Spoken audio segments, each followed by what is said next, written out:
Onyamiti asifo da wase bebre wo yekese wade nyina mu wa weni onyama hyo ne asase nyinara ma enenso o ma yeda wase bebre senya we rade no wo ye na fa o ma Israel nken wo ye na fenti no etimi ka se erade wo na waye ayeye nka wodin wodi etwa na wohwe foforo nsoso na wodi ye bewra na wodwa hyenya na wohwe foforo ase asedan ka wodin kronkron no enenso nyame nkronkron e bompa ese erade be kasa kire yen wai na ye ho nsentwene enenso o Yesu Kristo dimo ene ya bompa ye hallelujah adofo me ma wakwa benenso e de bawti asese ndwumede so ne afia kenkan sam no efi Luka sempati dumiensa ntiche maduonu mienu kosi aduonu nso Luka sempati dumiensa ntiche maduonu mienu de kosi aduonu enso adofo mayenti rade asem no si Yesu eko enkura ne nkro nyina mu ko churchre na ebra na ofa Jerusalem ako anaso o church ako pie Jerusalem no bibisa ne say owura edian nipa kakra bi na benya nkwagye ana na Yesu ka kire ne say se wo pere se obefa kwan hia no so dia ene na kwan na mu na wonam eye osoro aheman kwan no nanso ene nipa bebre etwe omohofi sa ekwan hia ho ekwan hia ne de wo hi kwan hia ne se wafa Kristo na wo se ono ana chi na obedi ene ye se ye hwe ye wiase na ekwan kase no etwe nipa eno because eno enije wo mu enije dia ede cause say ye mu yankase ne Kristo suma enije enim enije wo papa na se enije ne de ye nije a ehotse eje ye ko konkra brabo mu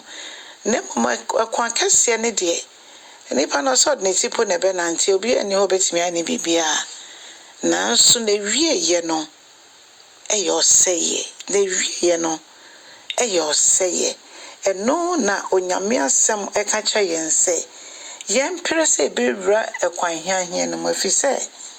eho na na wie ye no ye woda nkwa ye sha asese ye fa so ye fa Yesu Kristo se rad ne ekra je nkwa pe na che se ye siesie efie bi ewo soro amayen na yenkan so se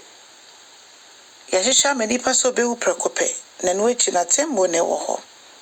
na afa Yesu ka sa wie ye no se dodo na present omo be hyen epron kese no mo no o se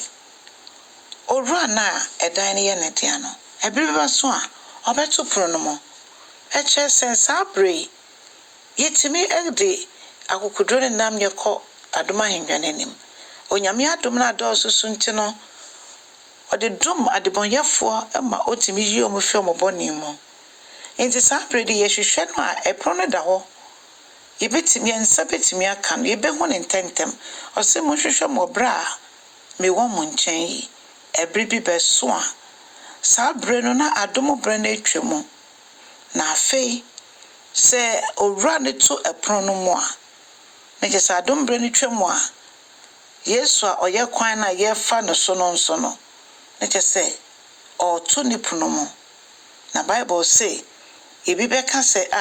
owura nya wo na na wo cheche wo ye bro no so no anya wo na ye ne wo tena ase empo na de moyefo nyina wo ne omudidi no ase ai sabre no na adom bre no ho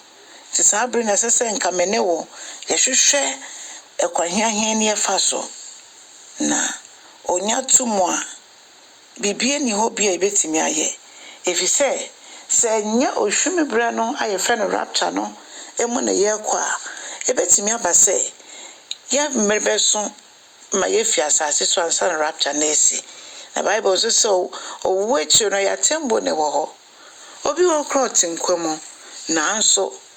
adwen no ponye adwuma sese no ode abadwen ho se me befa Kristo obi wo a o tinkwemu na so no brofo beka se wonya memory loss mpo ebia wo ba kokora Ebi wabo abrewa. Ontimi nya ne ho hwe. Odofo ebre na ani na bia no so ni. Onyankopɔn ka ye ho na anka yetimi abobra na afa kwanhia so na esien yie. Inti se ebeto pono mu no na ye wodan no mu dada na nya afei ene ye ba bepom. Onyankopɔn dom boa yen. Nyama nkwankwa ho ade nkwa ne betimi aboa ma yetimi gina afa ahoyehia brinyi na mu betimi afa ekwanhia mu. Netimi ekowra efie papa bia Onyankopɔn esiesie edi amayen.